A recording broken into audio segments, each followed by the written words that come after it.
Hello दोस्तों, तो आज हम लोग फिर से आ गए हैं 9th क्लास का एक चैप्टर है गुरुत्वाकर्षण बल यानी कि ग्रेविटेशनल फोर्स। तो यहाँ पर हम देखेंगे कि पृथ्वी जितना भी पृथ्वी मतलब ब्रह्मांड में जो है उसमें प्रत्येक वस्तु के पीछे जो है अपना ग्रेविटेशनल फोर्स है, लेकिन एक दूसरे में काहे नहीं चिपकता है। जैसे सूरज और चांद हो गए, वो जो है एक दूसरे से काहे नहीं चिपक जाता है। जितना भी पदार्थ है, जितने भी वस्तु है दुनिया में, उस सभी के पास जो है एक तरह का अपना फोर्स है, लेकिन फिर भी जो वो डिस्टेंस जो है मायने करके रखा हुआ है। तो यह क्या है, यह कैसे होगा, या किस तरह से है, उसके बारे में सारी डिटेल में इस वीडियो के माध्यम से यहाँ पर देखेंगे। यह जो वीडियो है पार्ट वाइज जो है बनने वाला है। तो चलिए यहाँ पर हम देखते हैं गुरुत्वाकर्षण बल की ग्रेविटेशनल फोर्स। तो चलिए हम इसे जो है बारी बारी से देख लेते हैं। सबसे पहले है कि गुरुत्वाकर्षण बल है क्या।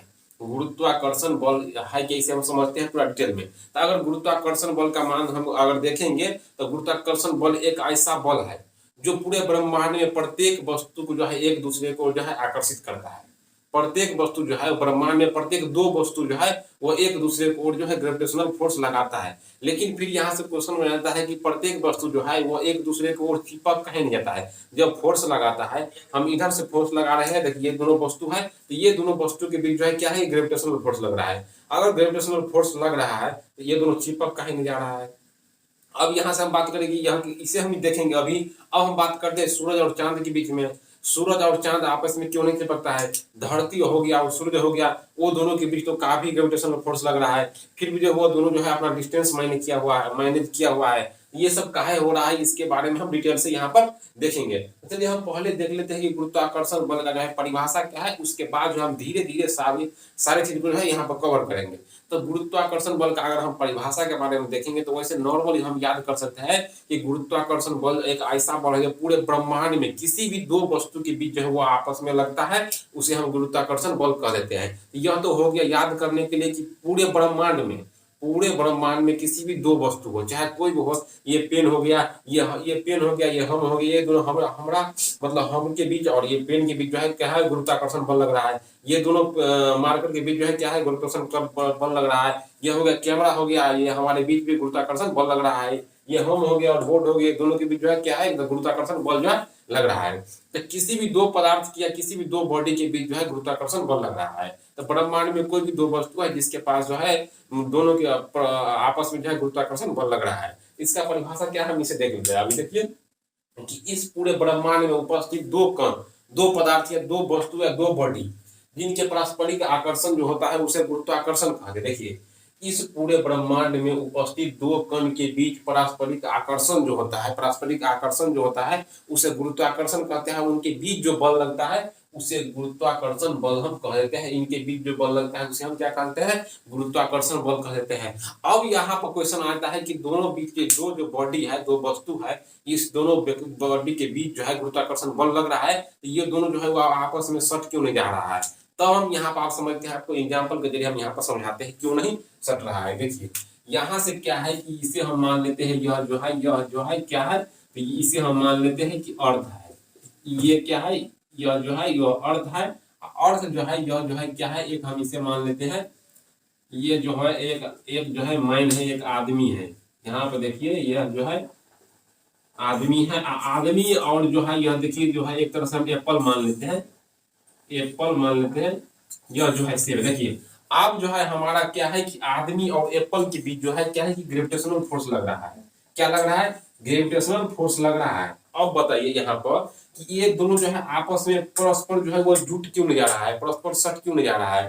तब यहाँ पर हम आपको बताएंगे आगे चलकर जो है ग्रेविटेशनल फोर्स जो है वो मास पर डिपेंड करता है, वह दूरी पर भी डिपेंड करता है। लेकिन यहाँ वाला कंसेप्ट में हम आपको मास के जरिए बताएंगे। चलिए अब यहाँ पर हम आपको समझाते हैं। देखिए यह जो हो गया आदमी हो गया, यह तो हो गया सेब हो गया, लेकिन ये दोनों जो कहाँ पर होगा, तो ये दोनों जो बल है इस पर भी अर्थ काम करेगा। देखिए यहाँ पर भी एक अर्थ है, ये अर्थ है। प्रत्येक वस्तु जहाँ कोई भी हो ब्रह्मांड में, पूरे जो है उसका जो है ग्रेविटेशनल फोर्स जो है वो धरती के साथ लगता है। तो यह जो हो गया यहाँ पर एप्पल हो गया, ये क्या हो गया, तो यह जो एप्पल हो गया, एप्पल का जो ग्रेविटेशनल फोर्स जो है, अर्थ का ग्रेविटेशनल फोर्स जो है, दोनों आपस में काम कर रहा है। तो अर्थ जो चाह रहा है कि अपने ओर खींचे, क्या हो रहा है कि अपने ओर खींचे एप्पल को, और मैन चाह रहा है कि हम अपने ओर खींचे। लेकिन आप बताइए कि इसके ओर नहीं आ रहा है, ना ही इसके ओर भी जा रहा है, क्योंकि इसका जो मास है, अर्थ का जो मास है वो बहुत ज्यादा है। अगर हम इसका मास का मोड में अगर बात करने के लिए 10 टू दी पावर 10 की पावर जो है क्या है 24 होता है, इतना बड़ा है। इसके पीछे जो इसके आगे तो ये एप्पल जो है वो बहुत कम पड़ जाएगा। तो फिर भी जो है यह दोनों आपस में परस्पर सट क्यों नहीं जा रहा है? तो अब हम यहाँ पर बताते हैं एक एग्जाम्पल के जरिए। देखिए ये जो है हमारा अर्थ है, ये क्या है कि यह अर्थ है। देखिए यहाँ पर एक हम मान लेते हैं, यहाँ पर अर्थ एक मानते हैं। देखिए यह जो है वह धरती हो गया, यह जो क्या है यह जो है अर्थ है, यह क्या है यह जो है एप्पल है, ये क्या है यह जो है एप्पल है। ठीक है, अब बताइए जो एप्पल जो है, एप्पल जो है वह जो है एप्पल, यह जो है परस्पर जो है यहाँ से अगर हम इसको ऊपर कर देते हैं, यहाँ पर मान लेते हैं यह अर्थ से यहाँ पर आ गए एप्पल, तो एप्पल का तो मास बहुत कम है, इसीलिए क्या होता है ग्रेविटेशनल फोर्स जो है वो यहाँ जो है अर्थ जो है अपनी ओर खींच लेता है। यही क्या है कि अपनी ओर खींच लेता है। अब बताइए यहाँ पर एप्पल हो गया, यहाँ पर मैन हो गया, यहाँ पे क्या हुआ कि आदमी हो गए यहाँ पर, तो इसका भी ग्रेविटेशनल फोर्स जो है क्या होता है कि अर्थ के साथ जो लग रहा रहता है, लगता है अर्थ के साथ। तो अर्थ बोलते अर्थ जो है इसका जो है ग्रेविटेशनल फोर्स जो है वो आदमी का ग्रेविटेशनल फोर्स जो है दोनों लग रहा है। देखिए यहाँ जो है यह धरती हो गया, यह आदमी हो गया, तो ये दोनों का ग्रेविटेशनल फोर्स लग रहा है। ठीक है, अब ये दोनों का ग्रेविटेशनल फोर्स लग रहा है, तो ये इसका ग्रेविटेशनल फोर्स जो है वो अर्थ खींच रहा है, फिर भी इसका ग्रेविटेशनल फोर्स जो है वो अर्थ खींच रहा है। इस मतलब एप्पल को जो है वो अर्थ नीचे खींच रहा है, मतलब आपस में क्लोज किया हुआ है। क्या एक एक समान कभी क्यों ना हो, जैसे यहाँ पे एप्पल हो गया, यहाँ पर आदमी हो गया। देखिए यह जो है यह धरती हो गया, यह धरती हो गया, यहाँ पर सेब है, यह आदमी है। तो सेब को जो पकड़े हुआ है, कौन पकड़े हुआ है? तो धरती पकड़े हुआ है। आदमी को कौन पकड़ा हुआ है? तो धरती पकड़ा हुआ है, क्योंकि धरती का जो है मास है सबसे ज्यादा है, तो इसीलिए जो है यह परस्पर जो है आपस में नहीं चिपकता है। अब एक बार और हम समझाते हैं आपको, एक बार और देखिए काहे नहीं चिपकता है। देखिए यहाँ पर एक बार और देख लीजिए। देखिए यहाँ पर जो है इसे हम एक सरफेस लेते हैं, जिसे हम अर्थ मान लेते हैं। देखिए यह क्या है, यह एक सरफेस है। यहाँ पर देखिए यह क्या है, यह जो है एक सरफेस है। यहाँ पर हम एप्पल का टोकरी रख लेते हैं, ये जो एप्पल का जो है टोकरी रख लेते हैं। यहाँ पे एक आदमी है, यहाँ पे क्या है एक आदमी है। इसका जो है यह क्या है, ये जो है पृथ्वी है, यानी कि अर्थ है। क्या है यह? पृथ्वी यानी कि अर्थ है। अब बताइए कि काहे नहीं चिपकता, हम यहाँ पर समझते। देखिए प्रत्येक ऐसा वस्तु है जिसका ग्रेविटेशनल फोर्स जो है वो अर्थ के साथ लगबे ही करेगा, चाहे कोई भी वस्तु हो, उसका जो है आपस में गुरुत्वाकर्षण बल जो है वो अर्थ के साथ लगता है। तो यहाँ पर आदमी है, तो आदमी का गुरुत्वाकर्षण बल जो है एक दूसरे से किससे लगता है? तो धरती से लगता है। तो धरती चाहता है यहाँ अपने ओर चिपके, मतलब खींचे रहे। फिर एप्पल जो है इस दोनों का लगता है, तो ये चाहता है कि अब हम एक दूसरे से जो है जुड़े रहे। अब बताइए कि एप्पल और मैन में जो लगेगा, तो न तो एप्पल आदमी की तरफ जाएगा और ना ही जो है आदमी जो है एप्पल की तरफ आएगा। तो यही एक रीजन था कि दोनों का ग्रेविटेशनल फोर्स जो है वो धरती से जुड़ा हुआ है, दोनों को धरती जो है आपस में खींच के रखा हुआ है। तो इसीलिए जो है न तो एप्पल जाता है आदमी के पास और ना ही एप्पल आता है आदमी के पास। ठीक है, तो ये तो हो गया, दोनों आपस में जो है कहीं चिपकता नहीं है। अब इसके बाद जो हम बात करेंगे कि इसका गुण जो है क्या क्या है, गुरुत्वाकर्षण जो बल है उसका गुण क्या है, वह किस प्रकार का बल है, वो कैसे काम करता है। तो ठीक है, इसके बारे में हम अभी देखते हैं। देखिए अगर पहला एग्जाम्पल की बात करेंगे हम, यह जो है इसका गुण का बात करेंगे, तो ग्रेविटेशन फोर्स क्या है? तो एक प्रकार का आकर्षणकारी बल है। क्या करता है यह? एक प्रकार का आकर्षणकारी बल है। अब बताइए कि आकर्षणकारी बल क्या है, मतलब क्यों है आकर्षणकारी, लेकिन हमको दिखाई नहीं देता है। देखिए यह जो है आकर्षणकारी बल जो है वह जो है अस्पर्शकारी बल भी है। मतलब जो है आकर्षण तो हो रहा है, मतलब प्रत्येक दो बॉडी के बीच में तो है आकर्षण हो रहा है, लेकिन स्पर्श नहीं हो रहा है। क्योंकि स्पर्श काहे नहीं हो रहा है? क्योंकि ग्रेविटेशनल फोर्स जो है यानी कि गुरुत्वाकर्षण जो बल है वह बहुत ही कमजोर बल है। कहाँ पर लिखा हुआ? दुनिया का सबसे कमजोर बल है ग्रेविटेशनल फोर्स। दुनिया का सबसे कमजोर फोर्स कौन है? तो ग्रेविटेशनल फोर्स है। लेकिन यह क्या है कि आकर्षणकारी बल है। यह मतलब आकर्षण तो होता है, लेकिन बहुत कम होने के कारण इसका क्षमता जो है, इसके अंदर जो पावर है वो बहुत कम है, इसलिए जो है एक दूसरे वस्तु से जो है अट्रैक्ट नहीं हो पाता है। लेकिन यहाँ पर आपको बता दें हम कि यह जो ग्रेविटेशनल फोर्स है पूरे ब्रह्मांड में काम करता है। यह छोटा है, मतलब कमजोर है, लेकिन पूरे ब्रह्मांड में यह काम करता है। तो इसका गुण क्या हो गया कि ग्रेविटेशनल फोर्स जो है वो आकर्षणकारी है लेकिन बहुत ही कमजोर है। आकर्षणकारी है, बहुत ही कमजोर है, इसीलिए यह जो है अस्पर्शकारी बल है कि मतलब यह तो अट्रैक्ट करता है लेकिन स्पर्श नहीं करता है, क्योंकि इसका क्षमता बहुत कम है। यह चाहता है लेकिन उसको पा नहीं पाता है। यह चाहना क्या हो गया, उसका जो है वो गुण हो गया, वो उसको पा नहीं पाता है, तो यह हो गया अस्पर्शकारी बल। ठीक है, यह हो गया आकर्षण तो करता है स्पर्श नहीं कर पाता है। लेकिन क्यों नहीं कर पाता है? तो दुनिया का सबसे कमजोर बल है, इसके पास जो है उतना पावर नहीं है कि ये जो है अपने आप को जो है दो बॉडी को आपस में ज्वाइन कर पाए, यानी कि सटा पाए। ये हो गया 3 गो। अब दूसरा एग्जाम्पल है कि यह जो है यह केंद्रीय बल है। अब बताइए केंद्रीय बल क्यों है? हम यहाँ बताते हैं कि यह केंद्रीय बल क्यों है। देखिए ग्रेविटेशनल फोर्स जो है यहाँ पर बताते हैं। देखिए ये हो गया, हम एग्जाम्पल के लिए इसे हम मान लेते हैं अर्थ। ये हो गया, क्या हो गया? ये हो गया अर्थ, ये हो गया मून हो गया, यह हो गया मून। अब बताइए कि ग्रेविटेशनल फोर्स जो है यानी कि गुरुत्वाकर्षण बल जो है यह केंद्रीय बल है। आप मान लीजिए ये कोई भी जो घूमता है, कोई भी जो मतलब गोल वृत्त जो घूमता है उस पर अभिकेंद्रीय बल लगता है। आप बताइएगा कि अभिकेंद्रीय बल क्या है? तो यहाँ पर समझिए कि अभिकेंद्रीय बल क्या है। देखिए अभिकेंद्रीय बल जो है यह एक ऐसा बल है। देखिए अगर हम किसी आप बचपन में आप लोग देखे होंगे कि हाथ में जो है रस्सी लगा के जो है किसी चीज को नचाते हैं तो क्या होता है कि गोल गोल घूमता है। तो गोल गोल घूमता है तो उसमें क्या लग रहा है? अभी उसमें लग रहा है अभिकेंद्रीय बल लग रहा है। तो यहाँ पर बताइए कि यहाँ पर एक लड़की है या एक लड़का है, यह जो है रस्सी को क्या कर रहा है? तो गोल गोल घुमा रहा है। अगर रस्सी यहाँ पर छूट जाएगा तो क्या होगा? यह इधर जो है इधर की ओर जो है उसमें से जो है एक तरह से बाल्टी बनाते हैं, बाल्टी को जो है नचा रहा है गोल गोल, तब बाल्टी जो है इधर की ओर आएगा। अगर वही जो है बाल्टी यहाँ पर छोड़ेगा तो बाल्टी जो है इधर की ओर आएगा। अगर बाल्टी को यहाँ पर छोड़ेगा तो बाल्टी इधर की ओर आएगा। बाल्टी को अगर यहाँ पर छोड़ेगा तो बाल्टी इधर की ओर आएगा। तो क्या हो रहा है कि इसमें अभिकेंद्रीय बल लग रहा है। देखिए प्रत्येक जो है डायरेक्शन चेंज हो रहा है। अगर यहाँ पर छोड़ा तो इधर की ओर आ रहा है, यहाँ पर छोड़ा तो इधर की ओर आ रहा है, यहाँ पर छोड़ा तो इधर की ओर आ रहा है, यहाँ पर छोड़ा तो इधर की ओर आ रहा है। तो अब बताइए कि ये क्यों बता रहे हैं? तो हम यहाँ बताते हैं। देखिए ये जो हो गया सेंटर ऑफ अर्थ हो गया, यह जो है सेंटर ऑफ मून हो गया, यानी कि जो है केंद्र हो गया पृथ्वी का और यह केंद्र हो गया धरती का। देखिए अगर जो है यह केंद्रीय बल न होता ग्रेविटेशनल फोर्स तो हम आपको बताते हैं। देखिए अगर ग्रेविटेशनल फोर्स जो है, देखिए ये भी तो है क्या है, घूम घूम रहा है। तो यह जो है कभी इधर जाएगा, कभी इधर जाएगा, कभी इधर जाएगा, कभी इधर जाएगा। इसी तरह जो है किधर इधर जाएगा, इधर जाएगा, इधर जाएगा और इधर जाएगा। देखिए यह जो अगर सेंटर पर न लगता बल तो मान लीजिए यह जो है कभी यहाँ पर लगता, ठीक है। यह जो है अर्थ जो है मून के साथ यहाँ पर बल लगाता और मून जो है इसके साथ यहाँ पर बल लगाता, मून जो है इसके साथ यहाँ पर बल लगाता। तो क्या होता है दोनों जो है आपस में घूमते रहता है, घूमते रहता है, घूमते रहता है। मतलब कोई भी दो बॉडी जो है आपस में घूमते रहता है। तो इसीलिए इसको बोल रहा है कि ग्रेविटेशनल फोर्स जो है वह केंद्र पर बल लगाता है। यह क्या है? ये एक प्रकार का जो है वह केंद्रीय बल है, केंद्रीय बल है। यह जो है देखिए सेंटर ऑफ अर्थ जो है वो सेंटर ऑफ मून पर जो है वो बल लगा रहा है। कहां पर लगा रहा है? तो सेंटर ऑफ मून पर। एक बार और देखिए एग्जांपल इसका। देखिए ये जो हो गया अर्थ हो गया, ये हो गया मून। यहाँ का अगर सेंटर ऑफ मतलब केंद्रीय बल नहीं रहता तो मान लीजिए यह जो है मून जो है इसको यहाँ पर बल लगा रहा है, ठीक है। और सूर्य जो है यानी कि धरती जो है इसको यहाँ पर बल लगाता, तो क्या होता? दोनों जो है आपस में घूमते रहता, ये भी जो है आपस में घूमते रहता। लेकिन यहाँ पर ऐसा नहीं होता। यह जो है क्या होता है कि मून जो है अर्थ को केंद्र पर बल लगाता है और केंद्र भी जो है मून को वो अर्थ पर बल लगाता है, मतलब केंद्र पर जो है बल लगाता है। इसलिए दोनों जो है आपस में जो है परस्पर बना रहता है। तो यह क्या हो गया?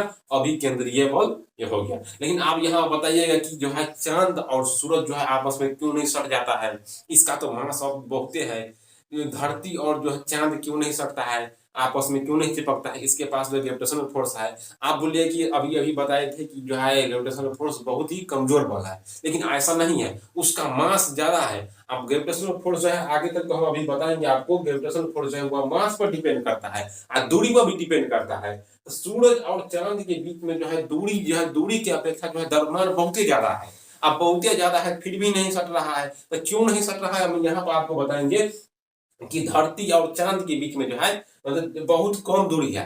जितना उसका मास है, मास की अपेक्षा जो है उसका दूरी कम है, तो मास हो गया ज्यादा। तो धरती और चांद को जो है चिपक जाना चाहिए, लेकिन फिर भी यहाँ पर नहीं चिपक रहा है। तो क्यों नहीं चिपक रहा है? तो यहाँ पर हम अभी बताते हैं कि क्यों नहीं चिपक रहा है। देखिए यह जो हम आपको एग्जाम्पल के जरिए बताएंगे। देखिए यह जो है एक तरह से मान लेते हैं, इसको जो है हम अर्थ मान लेते हैं।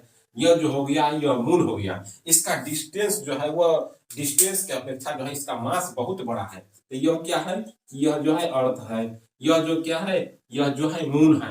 अब जो है यहाँ हम दिखाते हैं कि सूर्य के चारों ओर जो ग्रह जो चक्कर लगाता है। देखिए सूर्य के चारों ओर यह क्या है कि सूर्य है, यह जो है सन है, क्या है कि सन है। इसके चारों ओर जो है ग्रह जो है चक्कर लगा रहा है, ग्रह जो है चक्कर लगा रहा है, ग्रह जो क्या है कि चक्कर लगा रहा है। अब बताइए यहाँ पर जो है सूर्य किससे जो है ग्रह क्यों नहीं चिपकता है? तो देखिए इसका मुख्य कारण क्या है कि यहाँ पर जो है अभी केंद्रीय बल लग रहा है। अभी अभी हम बताए थे कि अभी केंद्रीय बल जो है अगर इधर की तरफ जाएगा तो इधर की ओर लगेगा, इधर की तरफ जाएगा तो इधर की ओर लगेगा, अगर इधर की तरफ जाएगा तो इधर की तरफ लगेगा। मतलब कि प्रत्येक ग्रह जो है आपस में चक्कर काट रहा है। जिसको जो चक्कर काट रहा है वृत्त की तरफ उस पर जो है अभिकेंद्रीय बल लगेगा।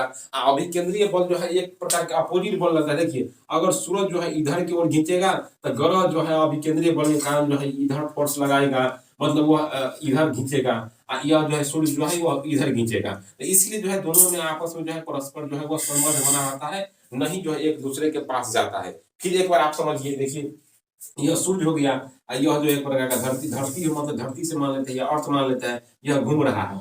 सूर्य जो है वो धरती पर फोर्स लगा रहा है, लेकिन इस जो है अभिकेंद्रीय बल के कारण जो है वो इधर की ओर जो है फोर्स लगा रहा है, मतलब नीचे की ओर। सूर्य जो है वो अपनी ओर खींच रहा है, तो यह जो है इधर खींच रहा है, वो उधर खींच रहा है। दोनों के बीच जो है एक प्रकार का बॉन्ड बना हुआ है, जिसके कारण जो है न तो धरती सकता है सूर्य में और न ही सूर्य जो सकता है चांद में। यही जो है एक मुख्य कारण था कि अभिकेंद्रीय बल। आप लोग समझ लिए कि सूर्य चांद क्यों नहीं सकता है आपस में, तो अभिकेंद्रीय बल के कारण। दो बॉडी जो है आपस में क्यों नहीं सकता है, तो ये जो है मतलब गुरुत्वाकर्षण बल जो है बहुत कम है। ग्रेविटेशनल फोर्स के कारण अर्थ का जो है ग्रेविटेशनल फोर्स बहुत ज्यादा है, मतलब हमारे बॉडी में बहुत ज्यादा लगाता है, क्योंकि जो है जो मास पर डिपेंड करता है। तो धरती का मास बहुत ही ज्यादा है, अब बहुत ही ज्यादा है तो हमारे बॉडी को वो ज्यादा लगाएगा एप्पल की अपेक्षा, किसी दूसरे वस्तु की अपेक्षा। मान लीजिए हमारे पास में हाथी है, मान लीजिए हमारे 60 केजी का है या 50 केजी का है, हाथी है 150 केजी का, लेकिन जो हमारे ऊपर जो बल लग रहा है, धरती जो लगा रहा है, वो 6 गुने 10 की पावर 24 के से लगा रहा है। तो हम यहाँ पर सकले रहेंगे, फिर वहां जो है हाथी है तो हाथी के साथ भी लगाएगा, तो वो हो गया कि दोनों को पकड़ के रखा है। और हम दोनों के बीच में जो लगेगा बल, तो वो जो है वो धरती के बल से कम हो जाएगा, तो इसीलिए जो है हम दोनों जो है आपस में नहीं सक पाएंगे। तो यही था इसका कारण कि दो वस्तु जो है आपस में क्यों नहीं सक पाता है, और धरती जो है चंद्र जो है वो दोनों आपस में क्यों नहीं सकता है, क्योंकि अभिकेंद्रीय बल जो है वो अभिकेंद्रीय बल जो है वो अपोजिट दिशा में लगता है। तो ये दोनों आप समझिए क्यों नहीं लग रहा था। अब यहाँ पर हम बताएंगे आपको जो है जो एक प्रकार का संरक्षित बल है। देखिए अब ये गुरुत्वाकर्षण बल जो है वो क्या है, एक प्रकार का संरक्षित बल है। अब बताइए कि सर संरक्षित बल क्यों है। देखिए अब यहाँ जो है मार्कर जो है, यह जो क्या है एक मार्कर है, इसे हम यहाँ पर उठाते हैं। देखिए एक प्रकार का संरक्षित बल, यहाँ से हम बल के साथ इसे उठा रहे हैं, यह जो क्या है इसका बल जो है वो संरक्षण हो गया। यहाँ पर जैसे छोड़ेंगे यहाँ पर गिर गया, मतलब क्या है जितना हम उठाए थे उसका बल जलाए तो अपना बल को संरक्षित करके रखा था, मतलब सुरक्षित करके रखा था।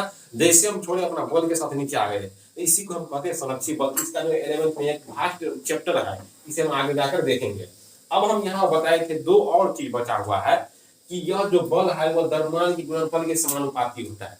बल जो है द्रव्यमान के गुणनफल के समानुपाती होता है। अब आप लोग बोलिएगा कि हम बिल्कुल नहीं समझे, तो बिल्कुल समझना भी नहीं है, यहाँ पर देखिए हम समझाते हैं, ठीक है। देखिए क्या बोल रहा है कि यह जो बल है द्रव्यमान के गुणनफल के समानुपाती होता है, तो बिल्कुल नहीं समझे। तो एक बार देखिए बल जो है वह द्रव्यमान क्या होता है, द्रव्यमान क्या होता है मास। तो यहाँ पर हम लिख दिए मास, ये समानुपाती का ये होता है, इसे क्या कहते हैं, इसे कहते हैं समानुपाती। आप लोग याद कर लीजिए इसे क्या कहते हैं, समानुपाती कहते हैं। समानुपाती क्या होता है, तो फोर्स जो होता है वह मास के गुणनफल के समानुपाती होता है। तो मास जो होता है इसे एक गुणनफल मतलब गुना हो गया, तो m1 मान लिए और m2 मान लिए, तो क्या हो गया, यह जो बल है वो द्रव्यमान के गुणनफल के समानुपाती होता है। तो यहाँ पर हम दे दिए समानुपाती, दे दिए कि नहीं समानुपाती। देखिए यहाँ पर हमने दे दिए बल जो है वह द्रव्यमान के गुणनफल के समानुपाती है कि नहीं है, इसे हम समीकरण 1 मान लेते हैं। आप बोलिएगा समीकरण 1 क्यों मान लिए, तो आगे जाकर हम एक फार्मूला निकालेंगे जिसे आप लोग जो है ग्रेविटेशनल फोर्स के फार्मूला के नाम से जानते हैं, या जानेंगे, ठीक है। तो यहाँ पर देख लीजिए कि जो है बल जो ग्रेविटेशनल फोर्स है वह जो है मास के गुणनफल के समानुपाती होता है। अब दूसरा चीज बोल रहा है, यहाँ पर देखिए दूसरा चीज क्या बोल रहा है, दूसरा चीज बोल रहा है कि बल जो है वह दूरी के बल के व्युत्क्रमानुपाती होता है। तो बल मतलब फोर्स, अब फोर्स को हम किससे लिखेंगे, तो फोर्स को हम यहाँ पे लिख देंगे एफ। आप बोलिए कि बल जो है वो दूरी के वर्ग के व्युत्क्रमानुपाती होता है, दूरी के वर्ग के व्युत्क्रमानुपाती होता है। तो यहाँ पर देखिए ये हो गया समानुपाती, ये समानुपाती। आप बोले कि यहाँ पर व्युत्क्रमानुपाती है, तो हम यहाँ पर व्युत्क्रमानुपाती भी लिखेंगे। देखिए यहाँ पर एक बट्टा क्या है, तो दूरी के वर्ग समानुपाती, तो दूरी के हम डिस्टेंस लिख देते हैं, तो डी के हो गया स्क्वायर। तो ये तो हो गया आपस में समानुपाती, एक और एक जो दिख रहा है आप लोगों को, देखिए ये सीधा सीधा जो है, सीधा सीधा ये हो गया क्या, ये हो गया समानुपाती। अगर नीचे वाला बात करेंगे तो व्युत्क्रमानुपाती, व्युत्क्रमानुपाती का मतलब हो गया उल्टा। तो एफ जो है वो डी के अनुक्रमानुपाती होता है, यानी कि एफ जो है वो डी के मतलब दूरी को जो है अनुक्रमानुपाती है। ये हो गया समीकरण 2। अब यहाँ से हम एक आप लोगों को फॉर्मूला निकाल के देखेंगे जिसको जो है पूरा ग्रेविटेशनल फोर्स का जो है सवाल बनता है। अब देखिए यहाँ पे जो हो गया समीकरण 1, ये हो गया समीकरण 2। अब दोनों को हम अगर सोल्व करेंगे, देखिए ये जो है एफ जो है वो डायरेक्टली प्रोपोर्शनल है m1 m2, यानी कि मास के द्रव्यमान गुणनफल के बराबर। ये भी क्या है, एक के बराबर है, पर एक कर देंगे। देखिए m1 हो गया, ये हो गया m2 हो गया। अगर f बराबर बात करेंगे डायरेक्टली प्रोपोर्शनल बटा, यहाँ पर नीचे में है d2, d2 में सॉरी d स्क्वायर है, ये हो गया। अगर हम नीचे बात करेंगे, यहाँ पर आगे बात कर लेते, देखिए ये हो गया f हो गया। अगर डायरेक्टली प्रोपोर्शनल को हटाएंगे तो एक d कांस्टेंट आता है, जिसे आप लोग याद कर लीजिएगा। d जो है वो कांस्टेंट है, m1 हो गया, m2 हो गया, बट्टा हो गया d स्क्वायर हो गया। यही हो गया क्या है, ग्रेविटेशनल फार्मूला हो गया। क्या हो गया ये, तो ग्रेविटेशनल फार्मूला हो गया। आज जो है जहाँ तक आप लोग जो है, आई होप आप लोग समझ गए होंगे कि किस तरह जो है यहाँ पर जो है फॉर्मूला निकल के आया। इसे जो है आप लोग याद कर लीजिएगा, क्योंकि आगे जो है नोमेंक्लेचर में काम आएगा। तो आज के लिए जो है आप लोग यहाँ जो है स्क्रीनशॉट ले सकते हैं। आप लोग कोई भी डाउट होगा तो कमेंट सेक्शन में जरूर लिखिएगा कि किस टॉपिक पर जो है मतलब कहाँ जो है डाउट तो होगा है आप लोगों को, उसे हम जरूर पूरा करेंगे। आज के लिए इतना ही, फिर हम पार्ट 2 वीडियो में मिलेंगे, ताकि वीडियो जो है बहुत बड़ा हो जाता है। तो इसलिए हम आज के लिए इतना ही करते हैं, फिर पार्ट 2 वीडियो में देखेंगे। आप पार्ट 2 अगर पार्ट मतलब मोशन का क्षेत्र आप लोग नहीं देखेंगे तो डिस्क्रिप्शन में इसका हम लिंक दे दूंगा, आप लोग वहां से जाकर जो है देख सकते हैं वीडियो को। Thank you for watching this video.